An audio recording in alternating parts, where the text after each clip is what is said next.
பலவித திருப்பங்கள் இப்போ வந்து பார்த்தீங்கன்னா வந்து பாக்யலட்சுமி சீரியலில் நடந்துகிட்டு இருக்குது. ஆனால் என்ன ஒரு குறை அப்படின்னு வந்து பார்த்தீங்கன்னா எல்லாமே ஏற்கனவே நடந்த திருப்பமாகவே இருக்குது. ஒன்று இந்த கதையில் நடந்திருக்கு, இல்லை வேறு சீரியல் நடந்தது தூக்கி இங்கே வச்ச மாதிரி இருக்குது. இந்த கதை இதுக்கப்புறம் ஏன் இழுத்துட்டு இருக்காங்கன்னு நமக்கே கேள்வி வர மாதிரி ஆகிடுச்சு.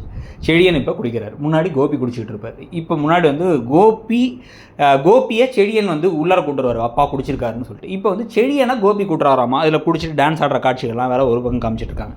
பாண்டியன் ஷோ சீசன் 1 இருந்த ஒரு கான்செப்டான ஒருத்தவங்களோட ஹோட்டலை காலி பண்ணுறதுக்காக இவங்க ஆளை வந்து அங்கே மாஸ்டராகவோ ஷெஃபாகவோ அனுப்புறது அப்படிங்கிறது சீசன் 1 வந்த விஷயம். கதிர் அந்த தனமணிலாம் வச்சு இந்த ஹோட்டலுக்கு ஒரு ஆள் அனுப்பிவிடுறது, போட்டியாளர் அனுப்புறது. இங்கே அதுக்கு பதிலாக கோபி வில்லன் அவரே அனுப்புகிறாரு. ஸோ அவர் அனுப்புறதுனால வரக்கூடிய பிரச்சனைகள் ஒரு பக்கம். இப்படி வந்து இதில் இந்த இனியா வந்து பிரச்சனை பண்ணுறது, இனியா வந்து டான்ஸ் ஆட போகிறேங்கிறது, இனியாவுக்கு ஒரு ஆள் இருக்காங்கிறது, இந்த மாதிரி இனியாவால் வரது எல்லாமே வந்து பார்த்திங்கன்னா உபத்திரவமாக தான் இருக்கும். அதெல்லாமே ஏற்கனவே நடந்தது தான்.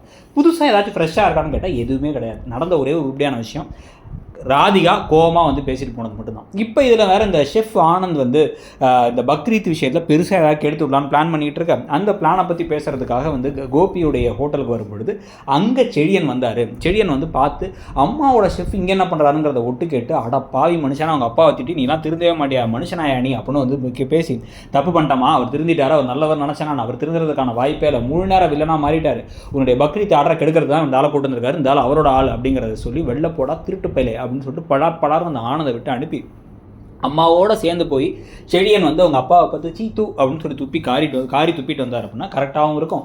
கதையும் வந்து இதுக்கப்புறம் கொஞ்சமாச்சும் ஏதோ இன்ட்ரெஸ்டிங்காக போச்சுன்னு இருக்கும். இல்லைனா வந்து செழியன் வாழ்க்கையை கெடுக்கிறது, அந்த பக்கம் வந்து பாக்கியா வாழ்க்கையை கெடுக்கிறதுன்னு யார் வாழ்க்கையாக யாராச்சும் கெடுக்கிறது மட்டுமே கதை போயிட்டு கதையில் எந்த ஒரு முன்னேற்றமும் இல்லாமல் இருக்கும்னு தோணுது. உங்களுக்கு என்ன தோணுதுங்கிறத சொல்லுங்கள். தேங்க்யூ.